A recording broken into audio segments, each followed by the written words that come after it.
Hi, everyone, and welcome to Classic Gamer 74. I'm your host, Anthony, and I'm Larry the Lion, and we are here on Super Bowl Sunday to discuss games based on the Alien movie franchise. Alien was one of the first movies to combine horror and sci-fi, right? Yeah, exactly.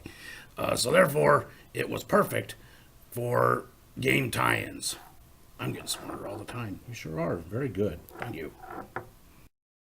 Aside from being some of the best sci-fi, horror, action, multi-genre, whatever you want to call it, it also became a starting point for several big-name Hollywood stars, such as Sigourney Weaver, Tom Skerritt, Lance Henriksen, and Bill Paxton.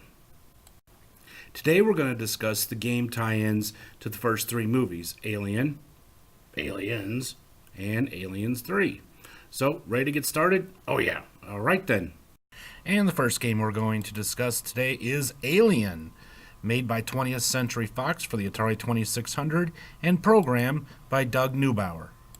Alright, in this game you take on the role of Ripley, and you are on your spaceship running around trying to crush these alien eggs that have been laid by the grown-up aliens. Kind of similar to Pac-Man in a lot of ways, except you're not eating the eggs, you're kind of stepping on them. And in defense of the aliens, you have two weapons. One is a flamethrower, which just kind of scares them off for a while, and then you have a pulsar. There's three of them per level. You pick it up, and then it makes you invincible to the aliens. But be careful, because after they come back, they're faster and meaner than before. You also have some special prizes to pick up at the top of the screen. I don't really exactly know what they are, but, it's just kind of an extra thing for points. Really fun game, although not extremely original. It's still a fast-paced game, and the bonus round is kind of cool as you're trying to get through this herd of aliens and get to the top and get the prize, which I didn't do. So, for anyone who enjoyed Pac-Man or Pac-Man-related games, this game is for you. To coincide with the release of the second movie, Aliens, we have Aliens, the computer game, released in 1986 by Activision, programmed by Steve Cartwright. This game was released only for the Commodore 64 and Apple computers. For some strange reason, it wasn't released for the PC. I don't know why, but anyway, so let's check it out. Now, this is the first of the 6 levels on the game. What you have to do in this one is you're going to land the ship. Now, to land the ship, you have to fly in the rings, which is kind of similar to that really bad N64 Superman game, except for this is just the first level, not the entire game. It can get pretty fast-paced while you're doing this. It may take a couple tries. Okay, it's going to take several tries to do it. But then, once you're done, you've landed on the planet's surface. I can't tell you how many times it took me to get past this level. Actually, to be honest, I consider this one of the hardest levels, and this is actually just the first one. Now, before we start the second sub-game, there are a lot of texts of dialogue from the film, and I do mean a lot of them, which is, again, the only bad thing I'll say about this game, besides the fact that it's really, really, really hard, is the fact that they spend way too much time making you read. Anyway, now in the second mission, you take on the role of the Space Marines, and you're trying to find your way through this maze of corridors, and of course the aliens are attacking you. Now you can switch back and forth between these 4 different Marines. Now, it's real easy to get lost, so I would actually draw myself a map of these corridors. It's about the easiest way you're going to make it. Also, keep your Marines alive.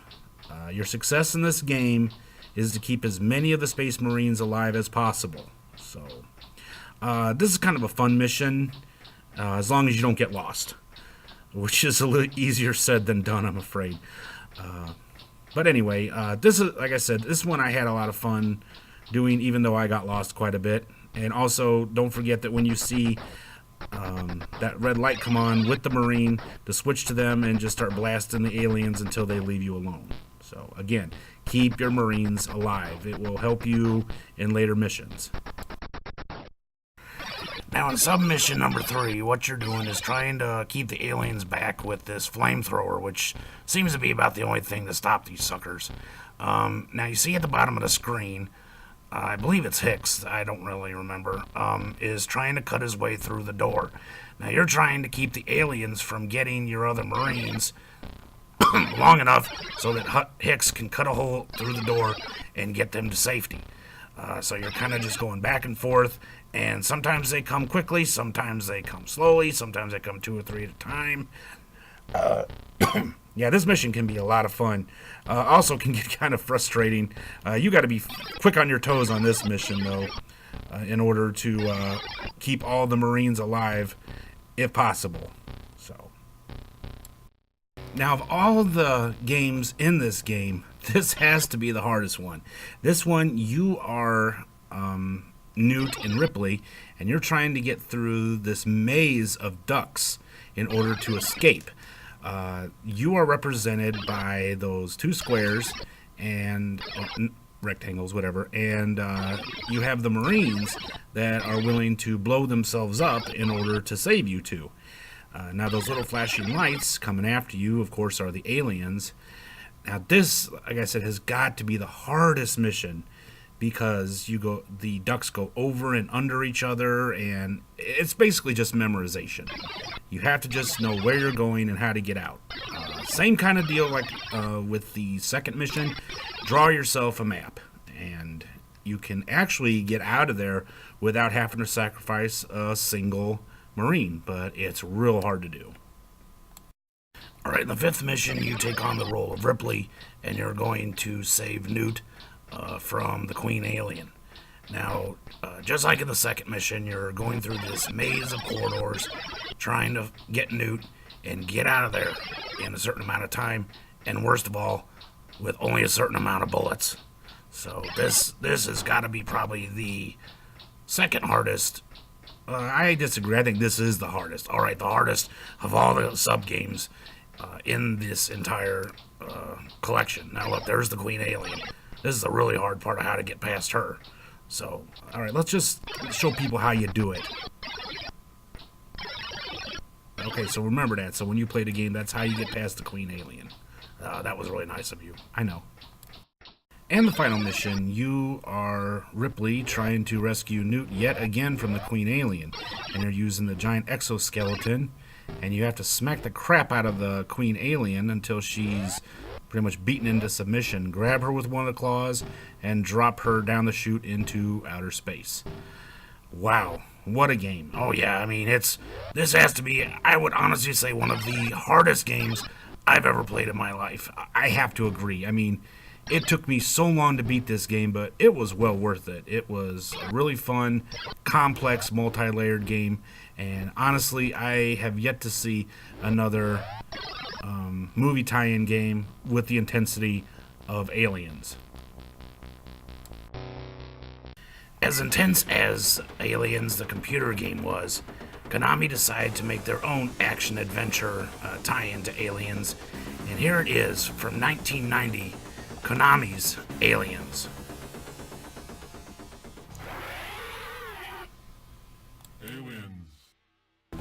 Now, although there are several missions in this game, much like the computer game, this one's a pretty much just side-scrolling shooting game. You are Ripley, going around, killing as many of the aliens as you can. And, of course, doing some rescuing of Newt. And, of course, she always seems to get captured. And also, you have a wide range of weapons at your disposal. Of course, as any Alien fan knows, the best weapon against the aliens is the flamethrower. But you have all kinds of other weapons you can pick up and power-ups, and it's a pretty fun game. Very, one of the best side-scroller arcade games I've played in quite a while.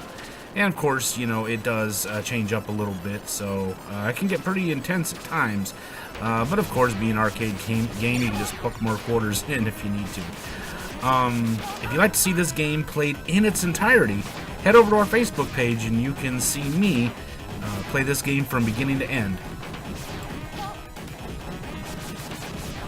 And finally, from 1993, we have Alien 3 for the NES, made by LJN. Alright, in this game you take on the role of Ripley, and it's pretty much a search and rescue mission. You are trying to find the prisoners that are lost in this prison, and you are trying to kill the aliens, get all the prisoners, and get to a certain checkpoint in a short amount of time. The game is pretty action-packed and can get kind of frustrating at times, but basically, once you memorize where all the passages lead and where all the prisoners are, it's not half bad. The game, however, did not get the best reviews from fans or critics, kind of like the third Alien film in which it was based. And we couldn't end this episode with at least one homebrew or prototype. In this case, we are going to be discussing the homebrew Apollyon, which is inspired by Alien. This game was programmed by a gentleman going by the name Member Atarian. In this game, you are these space monsters, and you are trying to rescue your queen that has been kidnapped by these astronauts and scientists, and you actually kill the humans, lay eggs in them, which, as you see, the alien popped out of the stomach. Now that little creature has to go into the ducts, and when it goes into the ducts, it will turn into adult alien. You have to destroy 2 generators in order to save your queen. Really an interesting game. I mean, you don't really think about, a game from the space monsters point of view, which is really cool. Yeah, I agree. Really fun game. I had a lot of fun playing it. Really original. I mean, the graphics were really intense for a 2600 game. One thing he forgot to mention is that this game will be available at AtariAge.com sometime early this year. So head over to AtariAge.com and keep visiting our channel, and we will let you know when this game is available to be purchased. Well, that brings us to the end of today's episode of Classic Gamer 74. I hope you all enjoyed it. I did. Well, of course you did. You were in it. Oh, yeah. If you did, don't forget to give us a great big thumbs up and subscribe if you haven't already, as we're almost close to our goal of 50 subscribers. Also, don't forget that it is almost time for the 2018 Atari Awards, where you get to vote on your favorite homebrew games, hacks, and demos of 2018. So head over to AtariAge.com and find out all the details of how you can help pick the winners for this year's Atari Awards. Speaking of Atari Awards, in our next episode, we're going to be interviewing one of the best homebrew programmers alive today. Want to know who it is? Well, you'll just have to watch the next episode and find out. Yes? Why don't we just give him a hint? Okay, a hint? Yeah, just a little one. Okay, well, here's a hint as to who the programmer is. Hey, do you think they figured out who we're talking about? Well, I'm sure they did. And if they didn't, they can just wait till the next episode and find out. Yeah, you got a point there. Well, anyway, this is Larry the Lion, and I'm Anthony Gamer. Thank you for stopping by, and we hope to see each and every one of you in the next episode. Until then, have a great day. Goodbye.